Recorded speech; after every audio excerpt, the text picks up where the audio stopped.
Hello my dear viewers, today will be a very interesting story. I recommend watching the video to the end, put a like and subscribe to my YouTube channel, and be sure to write comments on what you liked or did not like, and if you have an interesting criminal story from your life. Write your story in the comments and I will make a video and tell your story here on the channel. Okay, I have detained you. I wish you a good mood and viewing. I'm not sure how long I have to tell this story, but if you're listening, pay attention. My name is Thompson, and if you're watching this, it means I didn't make it out. The night it all began was ordinary, or so I thought. It was a Thursday evening, and I just wrapped up dinner with some friends at a cozy little restaurant on the outskirts of Portland. The drive home was quiet, my favorite playlist humming softly in the background. The streets were nearly empty, and the moon was the only companion in the sky.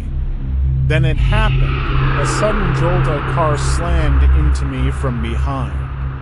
My heart raced as I pulled over, fumbling for my phone. I was shaken but unhurt. The other car had stopped, its headlights glaring into my rearview mirror. I stepped out cautiously, ready to exchange insurance details, but something felt off. The driver didn't approach. Instead, too many emerged from the shadows, their faces obscured by hats pulled low. One of them had a crowbar, the other a rope. I didn't even have time to scream. One of them grabbed me, his gloved hand clamping over my mouth, while the other wrestled me to the ground. My phone clattered to the pavement, its screen shattering like my chances of escape. Before I knew it, I was dragged into their car. My wrists were bound with duct tape, and my pleas muffled by a gag. I thrashed and fought, but they were too strong. The car sped off into the night, leaving my own vehicle abandoned on the roadside. The only thing I could think of was the dark stretch of forest we were heading toward, its towering trees looming closer with every mile. The car screeched to a halt on a dirt road surrounded by nothing but trees and darkness. My heart pounded as one of the men yanked me out, the forest air cold against my skin. The taller of the two, with a deep scar running across his cheek, glared at me like I was nothing more than a problem to be solved. "She's seen our faces," he growled. "We do it here, quick." The other man hesitated. "Shouldn't we make sure no one's nearby first? We can't leave anything behind." They started arguing, their voices rising above the rustling leaves. I realized this might be my only chance. My hands were still tied, but my legs were free.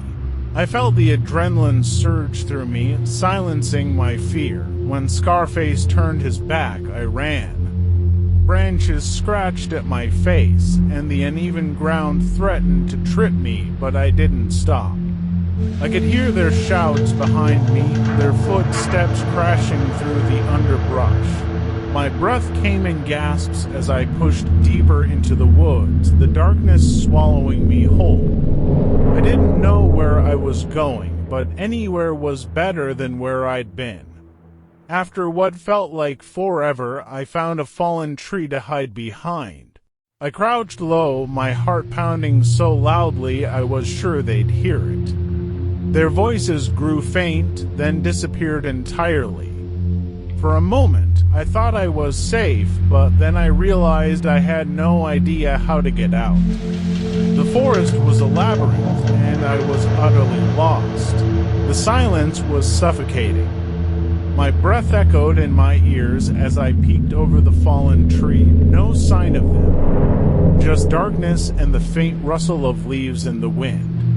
I wanted to cry, but there was no time for that. I needed to move. My wrists were raw from pulling at the duct tape, but I refused to stop trying. As I stumbled through the dense forest, the terrain grew rougher. Twigs snapped under my feet, and roots reached out like skeletal fingers, threatening to trip me with every step. Then I heard it howl. My stomach twisted. Wolves, coyotes.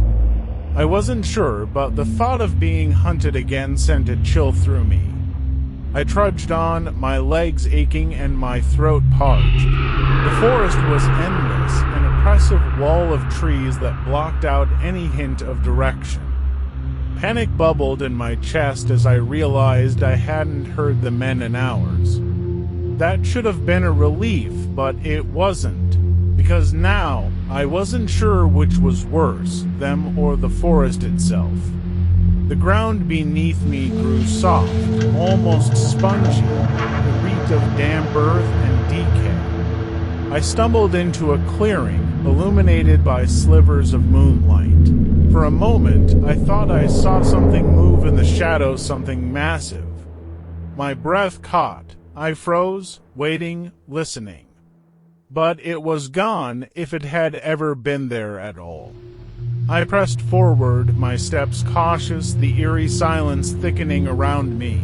That's when I noticed the first sign that I wasn't alone anymore, a large paw print in the mud.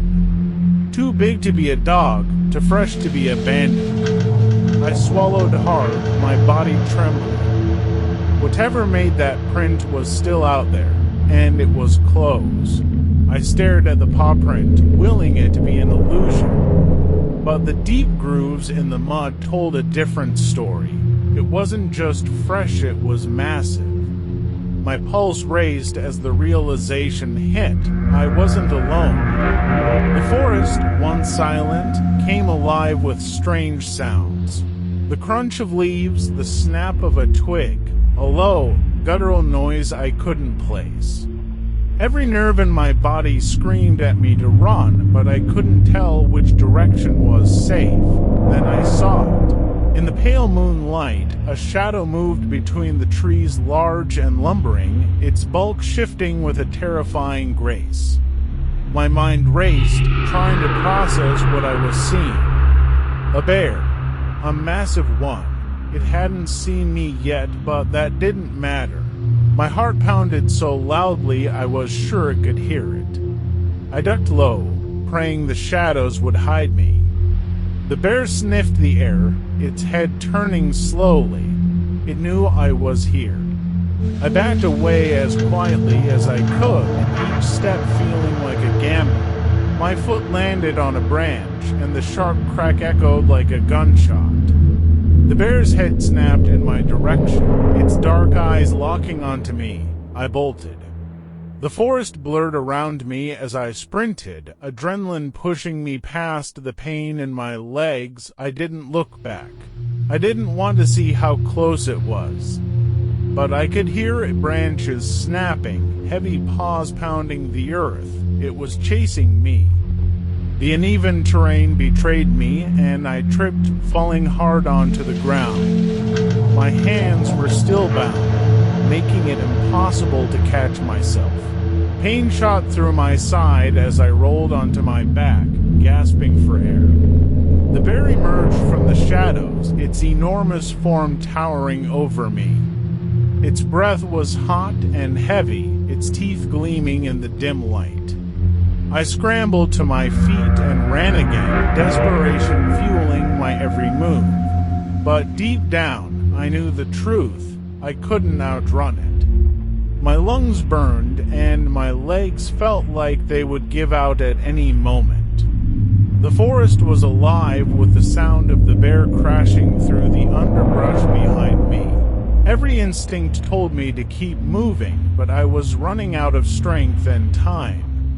I stumbled into another clearing, this one wider and eerily quiet. The moonlight bathed the space in an unnatural glow, and for a brief moment, I thought I might have a chance. Then I heard it, a deep, guttural growl that seemed to come from everywhere and nowhere all at once. The bear stepped into the clearing, its massive body casting a shadow that swallowed the light.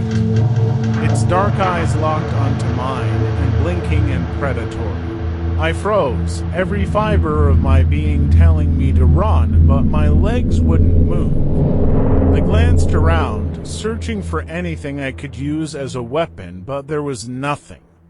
Just rocks, dirt, and the endless forest. My hands were still bound, the duct tape cutting into my skin. The bear took a step closer, then another. Its movements were slow, deliberate, as if it knew there was no need to rush. I backed away, my foot catching on a root. I fell again, my body hitting the ground with a thud. This wasn't. As the bear loomed over me, its breath hot against my face, my mind raced with regret and fear. How had it come to this? A simple drive home, a wrong turn, and now this. The bear roared, the sound shaking the very air around me. I tried to scream, but no sound came out. In that moment, I stopped fighting. There was no escape. The last thing I saw was the glint of its teeth as it lunged forward, and then everything went dark.